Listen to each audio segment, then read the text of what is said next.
Warning: there will be minor visual gameplay spoilers throughout this video, such as enemies, party members, items, and locations. Go play the game first if you would like to avoid these.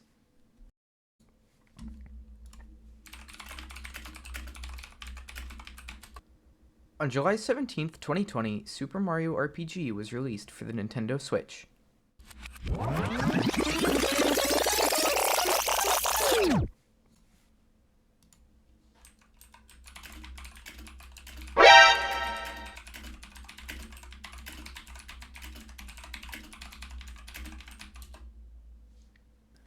On November 17th, 2023, Super Mario RPG was released for the Nintendo Switch. This is a remake of Super Mario RPG Legend of the Seven Stars, which dropped onto the Super Nintendo Entertainment System in 1996 before later being ported to the Nintendo Wii Virtual Console in 2008. Developed originally by Square and published by Nintendo, this remake was developed by the team behind the Dragon Quest series, Arte Piazza. As a Mario fan growing up in the early 2000s, I didn't really have a way to get my hands on a SNES. So, if I wanted to play Legend of the Seven Stars, I needed to either find a way to emulate it or buy it on Virtual Console. Unfortunately, I was a dumb child that didn't know how emulation worked, but I got it for the Wii and I had a blast. I'm not sure I ever fully beat the game when I was a kid, but I have great memories of listening to the wonderful soundtrack and stomping on some wigglers in the forest maze. When I saw the announcement for the remake, I was thrilled but afraid. The idea of being able to experience that joy again was great, but what if they messed it up? What if that joy turned instead to disappointment? All of that is to say, I really think they pulled it off well. The most important part of the remake to me going in was making sure that the spirit of the original game was captured well. I think they nailed it, and I think that it shines through best in the soundtrack. They provide two options for music in the settings. The default option is to play with remastered versions of the original songs. Personally, I love these. I think that they're really faithful to the original tracks and they sound amazing. However, if you so choose, you can also have the SNES versions of the songs played during the game instead. And you know I was turning that on when I hit the forest maze.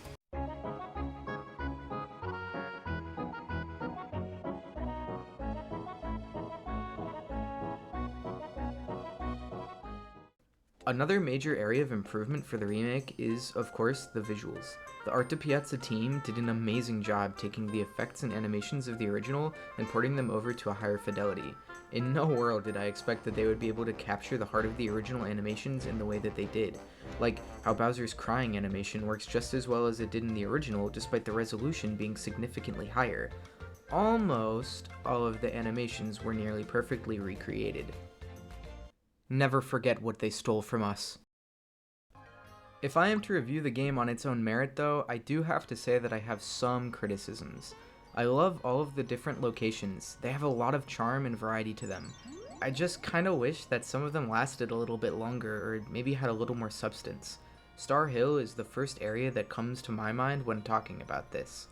The idea for it is great and I think it has a ton of potential, as can be seen by its recurrence in future Mario games. But in my playthrough, I got in and out in about 10 minutes at most. You do go there briefly in the post-game, but I'm sure that there was something more that could have been done with it.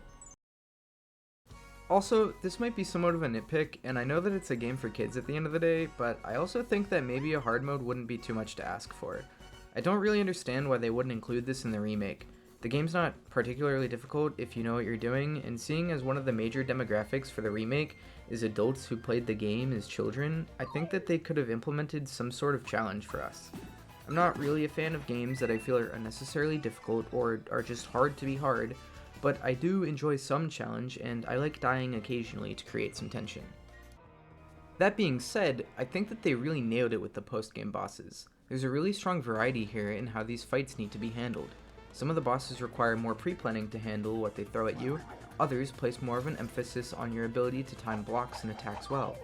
I don't want to spoil anything major, but I also think that the secret boss from the original game and the new secret boss that was added just for this remake are amazing both from a thematic standpoint and also from a gameplay mechanic standpoint. The endgame content really is superb in this one. Finally, I'd like to touch on some less important but neat features that have been included. You have the monster list that allows you to scroll, albeit slowly, through all of the enemies in the game and select them to view all kinds of information about them. You get this cool image of them in their natural environment, a short biography, and you even get to play some animations. Next, you have the cute little scrapbook showing journal entries from your party members about important events that occurred during the game. It really shows off the personality, or lack thereof, of two of your most important companions. There's also the sound player that lets you listen to any of the modern or classic songs you've heard throughout your journey on demand. This wasn't a feature that I used during my playthrough, but I appreciate that it's there in case I ever want to listen to a song like The Sword That Scattered the Stars again. The fourth and final of these is the play report that can show you all kinds of statistics and pieces of information about your journey, like your highest action command success chain or your highest damage attack. These are all small inclusions, but they add even more charm to a game already teeming with it. In case it wasn't clear through my praise of many aspects of this game, I loved it. It's one of my favorite games of the year, maybe only being passed by Pikmin 4. It was improved in countless ways while also remaining faithful to the original that so many fell in love with almost 3 decades ago. While it isn't perfect, no game is, it deserves all the praise that I've given it and more. For that reason, I'm gonna give it my gold star of approval, a highly coveted prize given only to the best of the best.